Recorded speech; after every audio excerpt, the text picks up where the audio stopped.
अब हम electric field निकालना चाहते हैं एक फाइनाइट डायमेंशन की डिस्क की वजह से। इसके पहले जो भी मैंने डेरिवेशन समझाया और साथ में मैंने पूरा एक्सप्लेनेशन थ्रू प्रॉब्लम्स दिया, वो पूरा इनफाइनाइट साइज की शीट चार्ज की वजह से इलेक्ट्रिक फील्ड फाइंड आउट करना था। और यहाँ पे अब हमारे पास एक सर्कुलर डिस्क है जिसकी वजह से हमें इलेक्ट्रिक फील्ड निकालना है उस सर्कुलर डिस्क के पास में किसी पॉइंट पर। तो यहाँ पर सबसे पहले मैं अज्यूम कर लेती हूँ कि सर्कुलर डिस्क को जो मैं रख रही हूँ वो रख रही हूँ एक्स वाई प्लेन पर। ये रखा है एक्स वाई प्लेन पर। ओरिजिन जो है वो इसका सेंटर है, तो ये ओरिजिन इसका सेंटर है। और रेडियस ऑफ द रिंग को मैं रो 1 एज्यूम करके चल रही हूँ, मतलब ये जो रेडियस है ये रो 1 है, ये डिस्टेंस रो 1 है। अब मुझे इस डिस्क की वजह से पूरे की वजह से इलेक्ट्रिक फील्ड निकालना है पी पॉइंट पर, तो मैं उस इलेक्ट्रिक फील्ड का नाम ई वेक्टर दे रही हूँ। पर पूरी सर्कुलर डिस्क की वजह से एक साथ हम इलेक्ट्रिक फील्ड पी पॉइंट पर नहीं निकालेंगे। हम इस सर्कुलर डिस्क पर एक छोटा डिफरेंशियल एरिया कंसिडर कर लेंगे जिसे मैं डीएस बोल रही हूँ। और पहले मैं उस डीएस एरिया की वजह से electric field d E find out कर लूंगी पी पॉइंट पर। तो अब ये छोटा डिफरेंशियल एरिया जो है इस पर कितना चार्ज है मुझे कैसे पता चलेगा? तो डिस्क की सरफेस चार्ज डेंसिटी आपको दे दी गई है, वो कितनी है? Rho S is equal to D Q upon D S, मतलब छोटे से डिफरेंशियल एरिया डीएस पर कितना चार्ज रिसाइड कर रहा है डी क्यू। तो ये छोटा डिफरेंशियल एरिया मैं एज्यूम करके चल रही हूँ इस डिस्क पर जिस पर चार्ज कितना लाई कर रहा है डी क्यू। और ये इतना छोटा एरिया है कि मैं इसको पॉइंट चार्ज जैसा कंसिडर करूंगी। और डीएस को भी मैं डिफाइन कर सकती हूँ।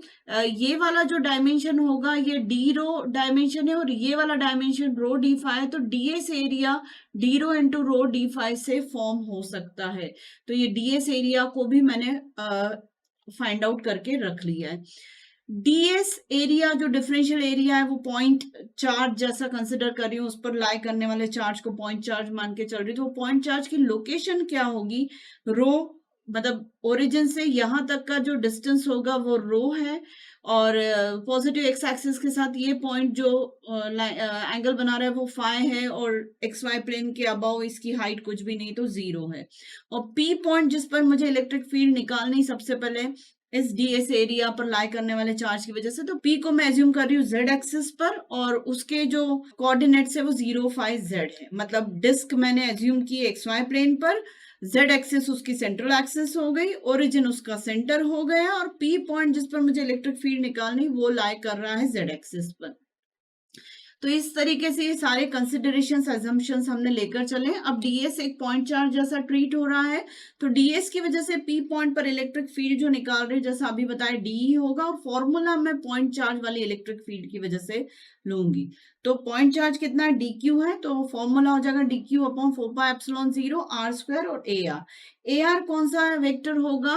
इस डीएस को पी से ज्वाइन करने वाली लाइन के along A R unit vector act करेगा। और इस लाइन की जो लेंथ होगी वो डिस्टेंस बिटवीन द 2 पॉइंट्स होगा, तो उसका फॉर्मूला हो जाएगा आर स्क्वायर हो जाएगा डिनोमिनेटर में, और ए आर को हम कंस्ट्रक्ट कर लेते हैं।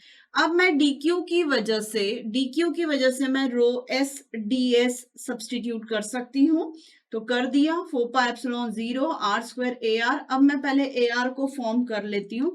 तो ए आर जो है इस पर पॉजिटिव चार्ज होने की वजह से ए आर यूनिट वेक्टर की जो डायरेक्शन होगी वो टुवर्ड्स द पी पॉइंट होगी।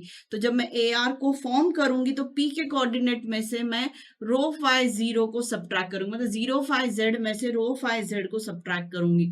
तो 0 माइनस रो ए रो प्लस 5 माइनस 5 ए 5, तो उसे नहीं लिखा है, z माइनस 0 ए z ऐसा लिख लिया। और डिनोमिनेटर में इसकी लेंथ हो जाएगी under root rho square plus Z square.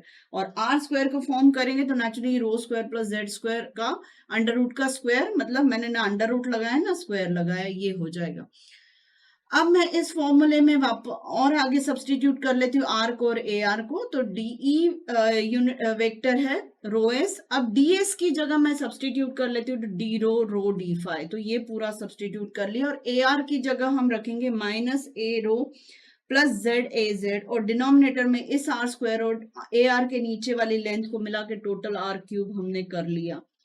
अब यहाँ पर ऑब्जर्व करके समझ में आ रहा है कि डीई के जो है दो कंपोनेंट्स है, एक रो डायरेक्शन का कंपोनेंट और एक एजेड डायरेक्शन का। तो डीई के दो कंपोनेंट्स ले लिए, डीई रो एरो डायरेक्शन का plus d E Z A Z direction का।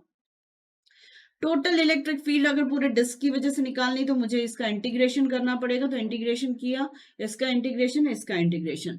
अब आफ्टर इंटीग्रेशन जो रो कंपोनेंट होगा वो टोटल 0 को कंट्रीब्यूट करेगा, क्योंकि एक एरिया जब मैं यहाँ पर एज्यूम करी तो डायमेट्रिकली अपोजिट मुझे एक एरिया डीएस यहाँ भी मिलेगा, जिसकी वजह से इलेक्ट्रिक फील्ड की डायरेक्शन पी पर एक प्लस एरो डायरेक्शन की आएगी और ये माइनस एरो डायरेक्शन की।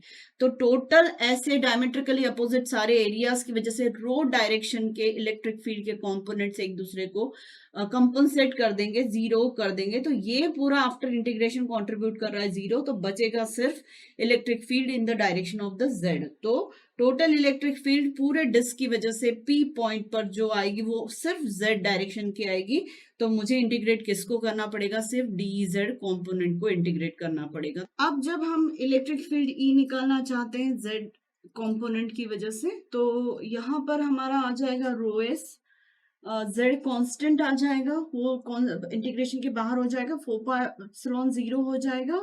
और वेरिएबल क्या क्या है? फाई वेरिएबल है और रो वेरिएबल है। तो rho D phi upon under root rho square plus Z square to the power 3 ये आ जाएगा। और साथ में इंटीग्रेशन जो होगा वो डबल इंटीग्रेशन होगा, क्योंकि दो डायमेंशंस के बीच में एरिया का इंटीग्रेशन होता है।